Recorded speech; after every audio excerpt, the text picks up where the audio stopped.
दोस्तों, आज मैं आपको उस समय की यात्रा पर ले जाने वाला हूं जब देवता और मनुष्य एक ही धरती पर साथ चलते थे। ये एक ऐसी प्राचीन और चमत्कारी कहानी है जो केवल एक व्रत की कथा नहीं है, बल्कि प्यार, त्याग और स्त्री शक्ति की सबसे बड़ी मिसाल है। आइए दोस्तों, आज आपको एक बहुत पुरानी और दिव्य कहानी सुनाता हूं कि आखिर गणगौर क्यों मनाई जाती है और इसके पीछे वो कौन सा गुप्त रहस्य छिपा है जिसे जानकर आपका मन श्रद्धा से भर जाएगा। बात उन दिनों की है जब चैत्र का महीना था और चारों ओर वसंत की बयार बह रही थी। कैलाश पर्वत पर बैठे भगवान शिव के मन में अचानक एक विचार आया और उन्होंने माता पार्वती से कहा, देवी, चलो आज मृत्युलोक यानी धरती का भ्रमण करते हैं और देखते हैं कि हमारे भक्त किस हाल में हैं। माता पार्वती, जिन्हें हम प्यार से गौरा कहते हैं, तुरंत तैयार हो गईं और उनके साथ देवर्षि नारद भी चल दिए। जैसे ही वे धरती पर उतरे, चारों ओर खुशहाली छा गई। लेकिन माँ गौरा ने एक खेल रचा और अपनी दिव्य शक्ति को छुपाकर एक साधारण रूप धारण कर लिया। वे एक ऐसे गांव के पास पहुंचे जहां अमीर और गरीब दोनों तरह के लोग रहते थे। जैसे ही गांव में खबर फैली कि साक्षात महादेव और मां पार्वती पधारे हैं, पूरे गांव में हलचल मच गई। यहीं से शुरू होती है असली परीक्षा। गांव की जो धनी स्त्रियां थीं, वे अहंकार और दिखावे में पड़ गईं। उन्होंने सोचा कि मां को खुश करना है तो सबसे महंगे पकवान बनाने होंगे। वे रसोई में घुस गईं और 56 भोग तैयार करने में जुट गईं। सोने चांदी के थाल धोए जाने लगे और कीमती गहने पहने जाने लगे। लेकिन इस दिखावे की तैयारी में उन्हें घंटों बीत गए। दूसरी ओर जो गरीब बस्तियों की महिलाएं थीं, उनके पास देने को कुछ नहीं था, पर उनका हृदय सोने जैसा शुद्ध था। वे जैसी थीं, फटे पुराने लेकिन साफ कपड़ों में ही नंगे पैर दौड़ पड़ीं। उन्होंने रास्ते में रुककर बस ताज़ी दूब की घास और जंगली फूल तोड़े और मिट्टी के लोटे में पानी लेकर माँ के चरणों में पहुंच गईं। उनकी आंखों में आंसू थे और होठों पर माँ के लिए भक्ति भरे गीत।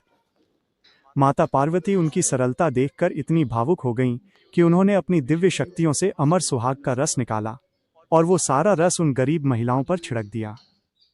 देखते ही देखते उन महिलाओं के चेहरे दिव्य तेज से चमकने लगे और उन्हें अखंड सौभाग्य का वरदान मिल गया। तभी गांव की अमीर महिलाएं ढोल नगाड़ों और सोने के भारी थालों के साथ वहां पहुंचीं। जब उन्होंने देखा कि मां ने तो सारा वरदान पहले ही बांट दिया है, तो वे उदास होकर रोने लगीं। तब महादेव ने मुस्कुराकर पार्वती जी से पूछा, देवी, अब आप इन्हें क्या देंगी? आपके पास तो अब सुहाग रस बचा ही नहीं।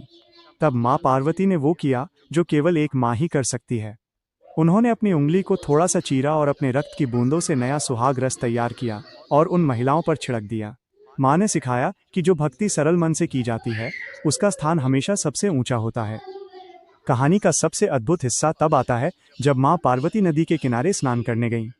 वहां उन्होंने महादेव से छुपकर मिट्टी से एक शिवलिंग बनाया, उसकी पूजा की और बालू के पकवान बनाकर भोग लगाया। जब वे वापस आईं तो महादेव ने उनकी परीक्षा लेने के लिए पूछा, गौरा, तुमने नदी किनारे इतनी देर क्या किया और भोग में क्या खाया?